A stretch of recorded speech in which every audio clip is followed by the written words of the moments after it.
Então vamos à correção da avaliação A21 que vocês fizeram na semana passada, na sexta passada, né? Eu acredito que as questões para vocês apareceram em ordens diferentes do que está aqui, tá?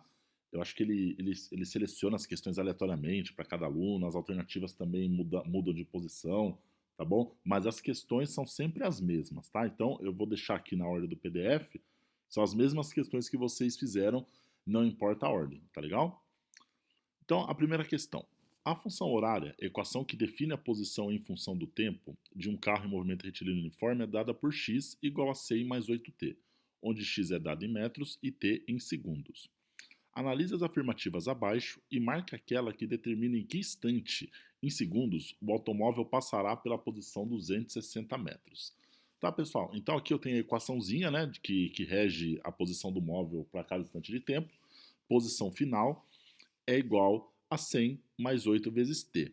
Tá legal? Eu quero saber o tempo, partindo né, dos 100 metros, em quanto tempo ele vai passar na posição 260 metros, tá? Então eu sei que meu x final é 260. Então, substituindo 260 em x, eu tenho 260 igual a 100 mais 8t. Tá legal? Eu preciso isolar esse t para calcular, né? Então, passei o 100 para o outro lado, 260 menos 100 é igual a 160 igual a 8t. Passo o 8 dividindo, 160 dividido por 8 é igual a t, logo t é igual a 20 segundos. Tá legal, pessoal? Ou seja, o carro, partindo da posição inicial igual a 100 metros, ele demorou 20 segundos para chegar na posição 260 metros. Tá legal, pessoal? Tranquilinho? Questão 2. Um automóvel percorre com velocidade constante uma trajetória retilínea a qual se fixou um eixo de coordenadas. Sabe-se que no início do movimento, ou seja, t igual a zero, a posição inicial do carro é de 500 metros e no instante t igual a 20 segundos, a posição é 200 metros. De posse dessas informações, é possível afirmar que a aceleração do automóvel em metros por segundo ao quadrado é igual a. Então, pessoal, essa questão aqui é uma das que tem muita firula no enunciado. Por isso que eu falei para vocês ler com muita atenção e se fixar muito aos conceitos que nós vimos durante as aulas, tá legal? Falei um monte de coisa. Falei que de posição inicial, posição final, tempo final, só que isso não importa. O que importa é isso aqui, ó. Ó, eu estou falando que o carro está o tempo inteiro com velocidade constante. Tá legal? Se eu estou com velocidade constante, significa que meu carro ele está num movimento retilíneo uniforme, MRU. Lembra? Qual a característica principal? Velocidade constante.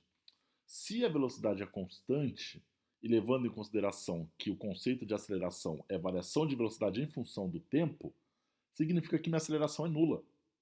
Tá legal? Velocidade constante, aceleração é igual a zero. Tá legal? Então aqui tem muita firula, mas o segredo estava aqui. Quando a velocidade é constante, a aceleração é nula, é igual a zero. Tá legal? Terceira questão. O motorista viaja por uma estrada retilínea a uma velocidade constante de 72 km por hora, quando avista um animal na pista. Sabendo-se que o tempo de reação do motorista é de 0,25 segundos e que ele freia o carro a uma taxa constante de 4 metros por segundo ao quadrado, a distância mínima que ele pode estar do animal, a fim de parar o carro sem atropelá-lo, é de. Então, pessoal, olha só. Quando eu estou falando aqui tempo de reação, é aquele tempo que o carro percorre antes do motorista pisar no freio, tá legal? Então, assim, a hora que ele começou a pisar no freio, ele percorreu um certo espaço durante esses 0,25 segundos de reação, tá legal? E seguindo um movimento retilíneo uniforme, dentro desses 0,25 segundos só, tá legal? Que é antes dele pisar no freio. Então, no tempo de reação, lembrando que a equação do MRU, posição final é igual à posição inicial mais a velocidade vezes o tempo. Posição inicial é zero, tá? É quando começa ali a contagem do tempo. Velocidade, 20 metros por segundo, tá? Convertiu 72 km por hora dividindo por 3,6, que é 20 metros por segundo, vezes o tempo de reação, 0,25. 20 vezes 0,25 indica que ele já percorreu, antes de pisar no freio, 5 metros. Esse dado ele tem que ser levado em consideração no resultado final, tá? Agora, a frenagem em si. É quando ele pisa no freio ali, né? Então, olha só. Primeira coisa, eu quero saber o tempo que ele demorou para frear, tá? Para sair da velocidade de 20 metros por segundo e chegar a zero, ele parou. Pela equaçãozinha de velocidade, velocidade inicial mais a velocidade final, ou velocidade final é igual a velocidade inicial mais a aceleração vezes o tempo, onde eu sei que a velocidade final é zero, a inicial é 20, e a aceleração, ele já me deu aqui, né, é 4, só que negativo, porque ele está freando, tá legal?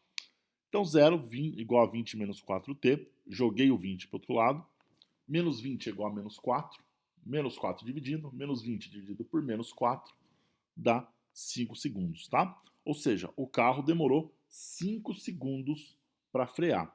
Aqui, pessoal, lógico, a hora que ele pisou no freio, eu já não tenho mais um MRU, eu tenho um MRUV. Então, essa equação de velocidade é válida, tá legal? E qual será a distância que ele percorreu dentro desses 5 segundos aí, tá legal? Se eu pegar a equaçãozinha aqui de posição, x igual a x0 mais e0t mais meio de at quadrado, só que a minha posição inicial agora é esses 5 metros aqui, ó, tá? Ele já percorreu 5 metros na hora que ele começou a frear. Então eu preciso adicionar esse valor no meu resultado final, tá legal? Então meu x0 aqui, ele já é 5. Velocidade inicial eu já sei que é 20. O tempo que ele demorou para frear foi 5. Menos meio vezes 4, tá? Esse menos está aqui por causa que o 4 é negativo, vezes 5 ao quadrado. Fazendo essa conta aqui, eu tenho 55 metros, tá legal? Então a distância mínima que o motorista pode estar do animal a fim do carro parar sem que o atropele é de 55 metros. Tá legal, pessoal? Outra questão aqui, acho que é a quarta, né? Quarta questão. A equação da velocidade de uma partícula que se move em mRV é dada pela função v de t é igual a menos 20 mais 5t. É correto afirmar que, no intervalo de 10 segundos, a partícula desloca-se de uma distância de... Pessoal, eu fiz esse gabarito depois que eu passei a prova para vocês. E eu percebi que essa questão, na verdade, ela não deveria estar aqui, tá legal? Porque ela já envolve alguns conceitos aí de derivada integral, tá? Então eu fiz a resolução aqui para vocês. Eu vou explicar como é que faz, só que eu vou dar o ponto dessa questão para vocês, tá? Então eu vou dar 1,25 dessa questão, porque realmente eu coloquei ela na hora errada. Eu não me atentei e ela tá aqui erroneamente, tá legal? Então eu vou dar o ponto para vocês dessa questão. Então olha só. Aqui, pessoal, a gente usa conceito de derivadas integrais. A gente vai ver derivadas integrais em cálculo e depois a gente junta com física, tá?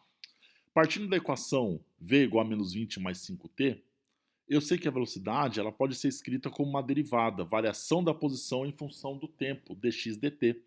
Logo, dx dt é igual a menos 20 mais 5t. Só que isso aqui é uma equação diferencial. Se eu jogo o dt para cá, eu consigo integrar essa equação. A gente vai ver aí lá para o fim do curso que existe uma ligação entre equação de posição, de velocidade e de aceleração, utilizando os conceitos de cálculo em física. Tá legal? Então isso aqui, pessoal, é uma integral. Então eu vou integrar dx de 0 a x e vou integrar menos 20 mais 5t dt de 0 a 10, que é o tempo que eu quero saber do x ali, para calcular quanto a partícula se deslocou dentro desse tempo, tá legal? A hora que eu integro esses caras aqui, eu fico com essa cara de equação. X igual a menos 20t mais 2,5t quadrado de 0 a 10. Então olha só, pessoal, eu saí de uma equação de velocidade, tá? E quando eu integro uma equação de velocidade, eu acho a equação de posição do objeto, tá? Então, quando eu integro uma equação de velocidade, eu acho a equação da posição. Ó, aqui eu tenho a equação da velocidade em função do tempo. E integrando ela, agora eu tenho a equação da posição em função do tempo. Tá legal? Esse é o poder da derivada integral em cálculo, que se aplica à física, que se Deus quiser a gente vai ver mais pro fim do curso, tá? Então, substituindo aqui o 10 em t, se eu substituir aqui o zero não vai dar nada, né? Vou substituir o 10. Menos 20 vezes 10, mais 2,5 vezes 10 ao quadrado. Isso aqui vai me dar 50 metros. Então, a partícula se desloca de uma distância de 50 metros de 0 a 10 segundos, tá legal? Professor, não consegui entender tudo. Não tem problema. Estou explicando por cima aqui porque, de fato, vocês ainda não tiveram esse conteúdo e essa questão não deveria estar aqui. Então, como eu falei, esse ponto aqui vai sair de graça para vocês. Todos vocês vão ganhar um em 25, tá legal? Outra questão aqui, a quinta. Duas pequenas esferas de massas diferentes são abandonadas simultaneamente do alto de uma torre. Desprezando a resistência do ar, podemos afirmar que, quando estiverem ao metro do solo, ambas terão a mesma. Então, pessoal, eu lembro que lá nas alternativas tinha aceleração, quantidade de movimento, energia cinética, energia potencial e energia mecânica, tá? O único conceito que nós vimos disso aí, desses aí, é a aceleração, tá legal?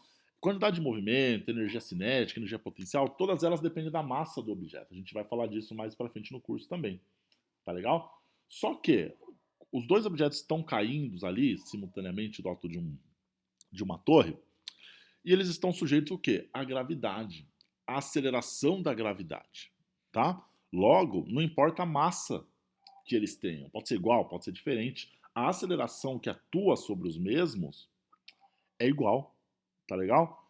Então, ambos os objetos, independente da massa, eles têm a mesma aceleração, que é a aceleração da gravidade. Tá legal, pessoal? Sexta questão. Uma pequena esfera é abandonada de uma altura de 150 metros. Simultaneamente, uma segunda esfera é arremessada verticalmente para cima, com uma velocidade de 30 metros por segundo, seguindo a mesma linha vertical da primeira. Adote g igual a 10 metros por segundo ao quadrado. Pode-se dizer que as esferas se encontraram a uma altura em relação ao topo de... Então, pessoal, essa equação aqui, essa questão, era uma questão de encontro de objetos. Nós fizemos algumas dessas na horizontal. Lembra o carro do ladrão, o carro da polícia, e eu queria saber em que ponto eles se encontravam? Tá? A gente vai aplicar esse conceito aqui, só que agora na vertical. Tá legal? Então, eu tenho uma esfera que é largada do topo, que é a esfera A, e uma esfera que é lançada lá de baixo do prédio, que é a esfera B. Tá legal? Eu estou considerando como ponto zero o topo do prédio. E o 150, lá o solo. Tá legal? E também o sentido positivo do movimento, eu estou considerando que é de cima para baixo, tá? No mesmo sentido da gravidade. Isso vai influenciar na hora da gente colocar na esfera B aqui a velocidade, tá? Então o que eu faço? Eu tenho que montar uma equação de posição para a esfera A e uma equação de posição para a esfera B, tá legal? E depois igualar elas, que aí eu consigo mapear. Eu sei, né, qual a posição da esfera A para cada instante de tempo e a posição da esfera B para cada instante de tempo. E se eu igualar as duas, eu vou achar justamente a posição que elas se encontram, tá? Sabendo que a equação de posição para o MRV é y igual a y0 mais e0t mais meio de gt quadrado, tá? Eu sei que o y0 para a esfera A, que é o topo do prédio, vale zero, e a velocidade inicial dela também é zero, tá? Então, a minha equação de posição para a esfera A fica resumida a meio gt quadrado. Eu sei que o g é 10, né? 10 dividido por 2 dá 5, 5t quadrado. Então, a equação de posição para a esfera A é y igual a 5t quadrado, tá? Agora eu vou aplicar o mesmo conceito para a esfera B. Y igual a y0 mais e0t mais meio de gt quadrado. Só que a posição inicial da minha esfera B, que é lá o solo, né, eu convencionei como 150.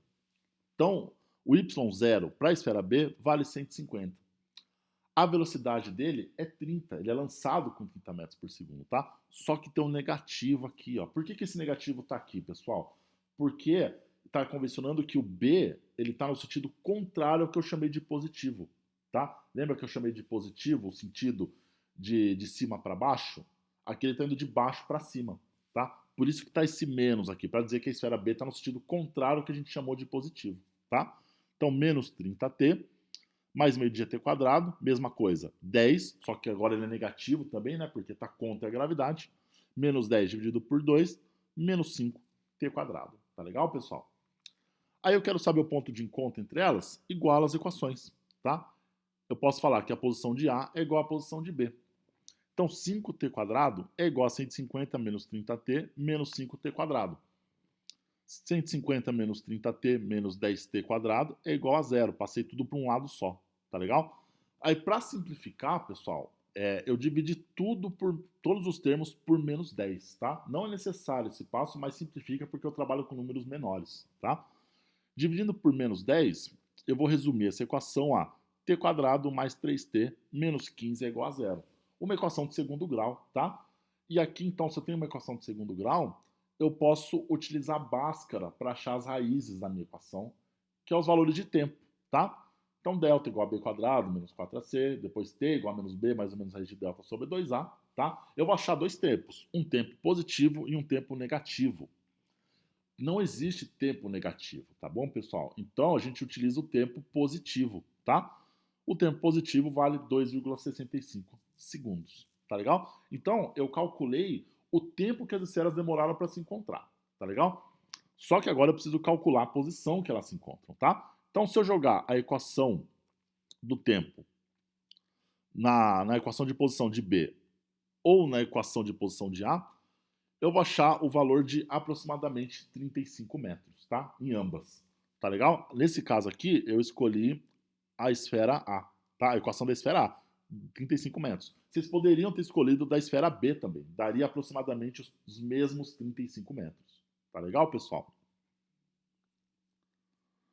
Sétima questão. Um canhão dispara uma bala com velocidade inicial igual a 600 metros por segundo, formando um ângulo de 30 graus com a horizontal. Desprezando o atrito e considerando g igual a 10 metros por segundo ao quadrado, a velocidade do projétil no ponto de altura máxima da trajetória vale em metros por segundo. Então, pessoal, essa questão é uma equação, é questão de lançamento oblíquo, tá legal? O último assunto que a gente viu antes da prova. E ela tinha que ser lida com muita atenção, porque ela está falando aqui, ele quer saber a velocidade do projétil no ponto de altura máxima, tá legal? Veja, pessoal, o que acontece é o seguinte, no ponto de altura máxima, a componente vertical da velocidade, Vy, ela vale zero. Só que só essa componente vale zero. Ainda existe uma velocidade ali durante a trajetória da partícula no ponto de altura máxima, tá? Vy é zero, só que Vx continua existindo. Lembra que Vx, a componente horizontal da velocidade, quando eu calculo ela lá no solo, no momento do lançamento, ela não varia mais, tá? O valor dela é sempre constante. Então, no ponto de altura máxima, a velocidade do projétil é a velocidade da componente horizontal Vx. Os valores são os mesmos, tá legal? Então, velocidade no ponto de altura máxima é igual a Vx. Como é que eu calculo Vx? Eu sei que Vx é a velocidade inicial vezes o cosseno do ângulo, tá? Vx, então, é 600, que é a velocidade de lançamento, vezes o cosseno de 30, que vai me dar 520 metros por segundo, tá legal? Então, a velocidade da partícula do projétil no ponto de altura máxima é igual a Vx, que é igual a 520 metros por segundo. Tá legal, pessoal? Oitava e última questão. O goleiro cobra o tiro de meta com um chute que forma um ângulo de 30 graus com a horizontal. Sabendo que no ponto mais alto da trajetória a componente vertical da velocidade da bola é nula e que sua velocidade inicial vale 15 metros por segundo, determina o valor da componente horizontal da velocidade quando a bola está a 3 metros de tocar o solo do campo adversário. Tá? É mais uma questão de firula, tá bom, pessoal? Não importa se a bola está a 1 metro do solo, se ela está a 2 metros do solo, se ela está a 3 metros do solo, se ela está a 1000 metros do solo, não faz diferença. Tá? A partir do momento que o goleiro chuta a bola com uma velocidade inicial de 15 metros por segundo, e com esse valor eu sei a velocidade inicial e sei o ângulo que a bola forma horizontal, eu já consigo calcular Vx. E lembra que Vx, a componente horizontal ali, não tem aceleração atuando sobre ela. Eu tenho um movimento retilíneo uniforme. Então, a partir do momento do lançamento do tiro de meta ali, Vx é o mesmo valor, não importa a altura da bola, tá? Como é que eu calculo Vx? Vx é V0 cosseno do ângulo, que nem a gente fez no exercício de cima aí. Logo, Vx é 15 vezes cosseno de 30 graus, tá? Que vai dar 13 metros por segundo. Então, não importa se a bola está 3, 2, 1 metro do solo. A componente horizontal da velocidade é sempre a mesma. E nesse caso aqui, ela vale 13 metros por segundo. Tá legal, pessoal? Então, pessoal, essa aqui foi a correção da avaliação A21, tá legal? Vou deixar o vídeo disponível no YouTube para vocês. E na hora do collab eu tô ali também para tirar as dúvidas pertinentes. Tá legal, pessoal? Então espero vocês mais tarde. Grande abraço e até mais.